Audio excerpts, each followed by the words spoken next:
These lines are not for Taylor Swift tickets or even for a new movie. This video from the year 2000, when people lined up for an exhibit on the Titanic at the Museum of Science and Industry. Hundreds of thousands of people saw it. It was so popular, there was a second exhibit a couple of years later. Now the Titanic exhibit is coming back again with a special connection to that original show. CBS News' Marissa Perlman got a preview.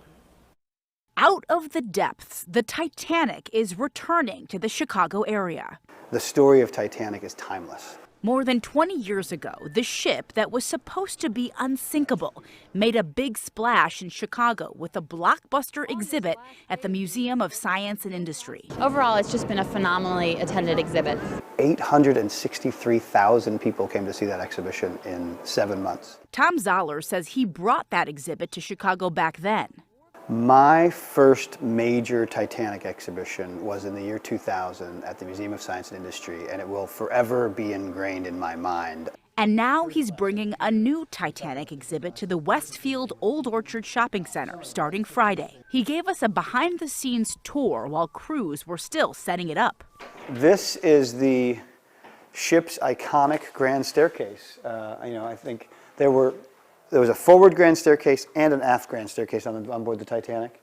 And this represents the forward grand staircase right by the dining room. It's a new exhibit complete with artifacts from the Titanic and her sister ships, as well as recreations designed to make you feel like you're on the ship. A lot of people told us they sort of feel like they feel the boat moving. So it feels very realistic. But Zoller says it's not just the boat that's fascinating. It's the people who were on it and their stories. Titanic is every man's story, right? It's the story of hopes and dreams. It's the story of arrogance. It's the story of hubris. It's the story of tragedy. It's everything. Marissa Perlman, CBS 2 News. The exhibit opens to the public tomorrow. So far, they haven't set a closing date.